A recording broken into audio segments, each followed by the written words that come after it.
process along with weighted overlay analysis to study and to generate seismic hazard zonation map for the United Arab Emirates, and finally where we will locate and identify risky area within the United Arab Emirates. So for materials, our study area is the United Arab Emirates, which is located at the southeastern part of the Arabian Plate. UAE shore stretches for more than 600 kilometers along the Arabian Gulf, and its current population is more than 9 million. The data we used: earthquake catalog, digital elevation model, Landsat images, both were downloaded from USGS website, UAE soil hard copy map, residential area, road network, schools and hospitals for Fujairah Emirates, and all the three were downloaded from OpenStreetMaps. So now let's start with our methodology. Our methodology mainly consists of three main parts. Within the first part, we will generate seismic hazard zonation map for UAE. This map will divide the United Arab Emirates into 5 hazard zones ranging from very low to very high hazard zone. After that, vulnerability and risk assessment will be carried out for this very high hazard zone to finally locate risk areas or to generate risk map for that zone. So let's start first with the seismic hazard zone. To generate this map, we went through 3 steps. The first step is to collect the spatial data. The spatial data include earthquake catalog, digital elevation model, soil hard copy map, and Landsat images. We done a lot of processing to generate 5 factors, 5 parameters, or 5 maps. All these 5 maps have been weighted and ranked using AHP, and using weighted overlay analysis, we generate the seismic hazard zonation map. So I will show you now some of the data processing. In this slide, you can see 4 maps out of 5. The first map is the soil map, which we generate using a digital elevation model. The second map is the soil map. We scan, georeference, and manually digitize a hard copy of UAE soil map. The third map is the distance from 2 major faults, which considered to have direct effect on UAE seismicity. This major fault are Zargis and Makran.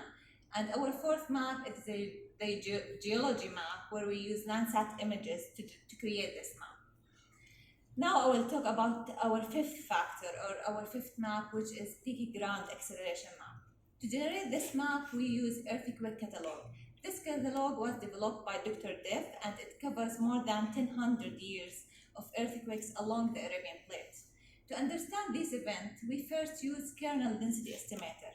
Kernel density estimator generates a continuous surface of earthquake density based on earthquake catalog.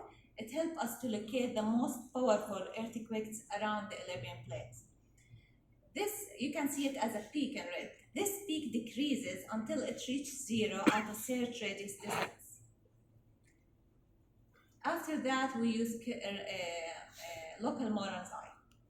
Local Moran's eye helps us to locate the spatial clusters. When we use local Moran's eye, we get index. This index helps us to identify these events.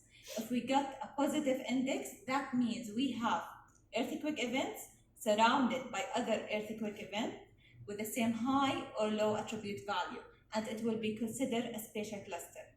If we get again a negative index, that means there is earthquake events surrounded by other events, but it's holding a different attribute value, and we will consider it as outlier. Also for local Moran's eye, we should navigate its p-value. It should be more than 5% to consider this sample a statistically significant sample. We use the search radius distance from local Moran's eye, apply it into JITIS or G-star. JITIS or G-star generate a hot and cold spots map. It gives us a z-score. If we get a positive z-score, that means hot spot. The larger the z-score, the more intense of hot spots. And if we got, on the other hand, if we got a negative z-score, that's a cold spot. The less the z-score, the more intense of cold spots. For this hotspot map, we use the distance from hotspots to generate the peak ground acceleration map. What is peak ground acceleration map? It's the maximum ground acceleration happens during earthquake. We use the detonation relationship to describe the decreasing in that acceleration with distance from epicenter. Within our study, we use the detonation relationships described by Zari, where we applied the distance from the hotspots along with the maximum earthquake maximum magnitude in the catalog. And you can see here our peak ground acceleration map, which is the fifth factor towards generating the seismic hazard zonation map. We use AHP analytical hierarchical process. It helps us to rank subjective and objective factors. After ranking these factors, we generate a pairwise comparison matrix. All these weights and ranks has been assigned to these different factors, and using weighted overlay analysis, we generate seismic hazard zonation map for UAE.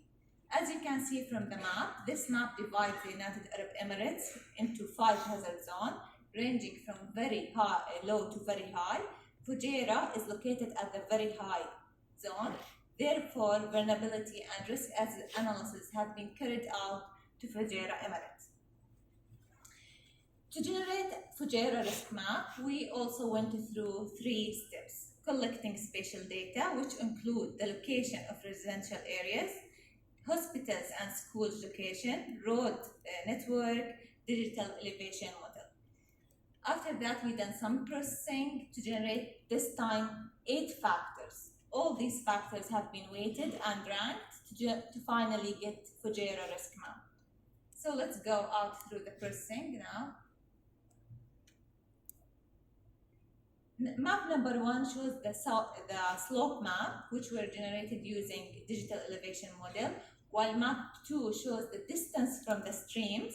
We use hydrological analysis using the DTM to generate the location, to locate the streams, and then to generate distance map from these streams. The closer to the stream, the more vulnerable you are. And this map here, number 3, shows the confined or the trapped area between the sea and the mountains. We use the DTM to generate this area. It's also represented in 3D there. Map number 4 shows the distance from the roads. The closer to the road, the less vulnerable you are. Map 5 and 6 shows the service area for hospitals and schools. We consider schools as our evacuation areas, and the closer to the school or the hospital, the less vulnerable you are. Map number 6 shows the distance from the shoreline. The closer to the shore, the more vulnerable. And finally, map number 8 is a raster map for the residential area within Fujairah. Again, all these maps have been weighted and ranked using AHP, and after generating the pairwise comparison matrix, the weights have been assigned and the factors have been ranked. Using weighted overlay analysis, we generate risk map for Fujairah. For results, the seismic hazard zonation map divides the United Arab Emirates into 5 hazard zones, ranging from very high to very low. We found out that the slope, peak ground acceleration, along with the distance from the site, distance from the epicenter, earthquake epicenter, reach its highest at Fujairah and Ras Al Khaimah, while the geology and the soil parameter reach its highest in the middle and the southern part of the United Arab Emirates. We also locate Fujairah we found out that Fujairah located is at a very high risk zone, where the very high risk zone covers more than 200 kilometers square, which is a highly populated area. Risk assessment and hazard analysis should be considered for Fujairah. We found 4 areas at a very high risk.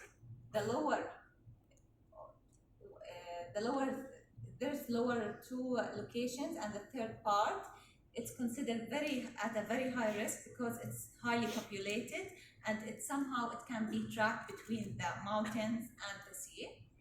While number 4 represents an area that suffer from shortage of evacuation areas and hospitals. Now, for conclusion, less than almost 50% of United Arab Emirates is under low hazard zone, while almost 11% of the study area is under high hazard zone. 26% is under moderate hazard zone. We found out that the coastal and the downtown areas within Fujairah is at a very high risk zone, and its population is vulnerable. These maps are expected to increase awareness for earthquake hazards, where different emergency management procedures and vulnerability studies should be considered. More accurate data can be used, such as the travel distance from hospitals or evacuation area in this study can be used to enhance the